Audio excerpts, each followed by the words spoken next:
Sebagai salah satu BUMN, PT POS Indonesia memiliki komitmen untuk melaksanakan program tanggung jawab sosial dan lingkungan sesuai dengan amanat Undang-Undang Perseroan dan Undang-Undang BUMN serta Peraturan Menteri Nomor Per 06/MBU/09 Tahun 2022 tentang Program Tanggung Jawab Sosial dan Lingkungan. Pada prinsipnya, program ini dimaksudkan agar kehadiran POS Indonesia sebagai entitas usaha, selain memberikan kontribusi bagi pendapatan negara, kesejahteraan bagi karyawan, juga dimaksudkan untuk memberikan manfaat bagi lingkungan atau masyarakat pada umumnya. Selama tahun 2022, PT POS Indonesia pada bidang TJSL telah menerima 10 award dari 4 penyelenggara penilai kegiatan CSR dengan rincian sebagai berikut. Indonesian CSR Excellent Award 2022. Kategori Excellent Community Program Award diberikan kepada perusahaan. Kategori The Most Excellent CSR Community diberikan kepada perusahaan. Kategori The Best Leadership Focus on CSR Program diberikan kepada Direktur Utama. Indonesian Council for Small Business. Kategori ECSB Presidential Award diberikan kepada perusahaan. UMN Track. Kategori TJSL and CSR Award Pilar Sosial diberikan kepada perusahaan. Kategori TJSL and CSR Award Pilar Ekonomi diberikan kepada perusahaan. Kategori Committed Leader on TJSL Initiative on Community Program diberikan kepada Direktur Keuangan. Manajemen Resiko Endi Rahmadi Abdurrahman. Media Prestasi Indonesia kategori Anugerah Prestasi Wanita diberikan kepada VP Sinergi Business Alliance dan TJSL Heli Siti Halimah. Kategori Anugerah Prestasi BUMN BUMD. Kategori Anugerah Prestasi Profesional diberikan kepada VP Sinergi Business Alliance dan TJSL Heli Siti Halimah. Program tanggung jawab sosial dan lingkungan yang diselenggarakan oleh POS Indonesia memiliki 3 tujuan. Pertama, memberikan kemanfaatan bagi pembangunan ekonomi, pembangunan sosial, pembangunan lingkungan, serta pembangunan hukum dan tata kelola bagi perusahaan. Kedua, berkontribusi pada penciptaan nilai tambah bagi perusahaan dengan prinsip yang terintegrasi, terarah, terukur, dampaknya, serta akuntabel. Dan yang ketiga, membina usaha mikro dan usaha kecil agar lebih tangguh dan mandiri, serta masyarakat sekitar perusahaan. Tujuan tersebut dapat dicapai melalui kegiatan-kegiatan seperti Create Share Value, filantropi, charity, dan program kolaborasi BUMN Desa Sejahtera.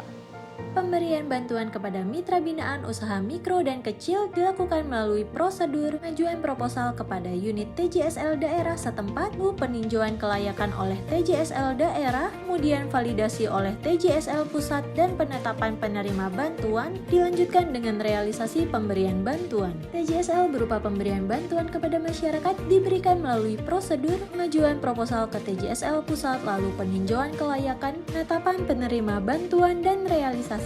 Di tahun 2022, POS Indonesia telah menyalurkan dana bantuan pembinaan kepada sejumlah 347 UMK di seluruh Indonesia dengan nilai sebesar Rp14,355 miliar dengan rincian Provinsi Nanggroe Aceh Darussalam sebesar Rp1,680 miliar, Provinsi Sumatera Utara sebesar Rp80 juta, Provinsi Sumatera Barat sebesar Rp160 juta, Provinsi Riau sebesar Rp170 juta, Provinsi Kepulauan Riau sebesar Rp70 juta, Provinsi Sumatera Selatan sebesar Rp315 juta, Provinsi Lampung sebesar Rp210 juta, Provinsi Jambi sebesar Rp250 juta, Provinsi Bengkulu sebesar Rp1,330 miliar, Provinsi DKI Jakarta sebesar Rp230 juta,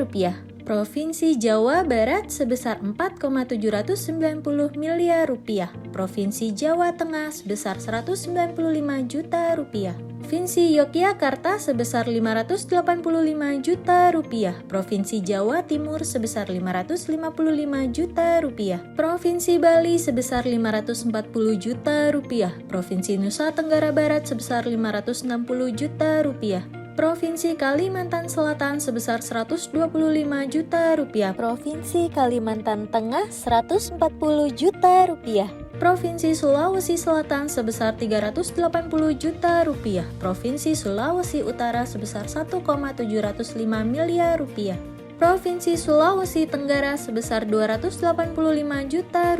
Selain dilakukan secara mandiri, penyaluran dana tahun 2022 juga berkolaborasi dengan Bank BRI sebesar Rp13.402.500.000. Komitmen Pos Indonesia dalam memberikan manfaat kepada lingkungan telah diwujudkan melalui berbagai kegiatan pemberian bantuan terkait dengan pilar sosial, ekonomi, lingkungan, hukum, dan tata kelola. Antaranya memberikan bantuan pembangunan dan atau renovasi gedung baru PAUD RA-DTA Pondok Pesantren untuk sarana pendidikan, pemberian bantuan peralatan komputer dan sarana pendidikan lainnya untuk menunjang sarana pendidikan, pemberian bantuan fasilitas pendukung kegiatan posyandu berupa alat pengukur panjang balita, alat pengukur tinggi balita, dan pengobatan gratis, memberikan sumbangan untuk pembangunan masjid, gereja, dan sarana ibadah lainnya, memberikan bantuan pengadaan sarana air bersih dengan pembuatan ataupun penyediaan tandon air untuk sosial kemasyarakatan, memberikan bantuan bedah rumah dan penyerahan kursi roda untuk pensiunan pos yang membutuhkan, memberikan bantuan beasiswa kepada mahasiswa-mahasiswi Poltek Pos kepada Yayasan Pendidikan Bakti Pos, dan bantuan beasiswa untuk pengurus pusat PP Pos Indonesia, memberikan bantuan perbaikan atau pembangunan tempat sampah yang layak serta penanaman pohon non-mangrove di seluruh lingkungan Pos Indonesia Group untuk perbaikan lingkungan dengan tema menanam akhlak, pemberian bantuan obat, vitamin, dan sembako di masa pandemi COVID-19 kepada masyarakat, serta pemberian bantuan kursi roda custom untuk difabel. Pos Indonesia hadir memberikan bantuan bagi karyawan-karyawati dan pensiunan yang terdampak oleh bencana alam gempa Cianjur, gempa Tarutung, dan letusan Gunung Semeru.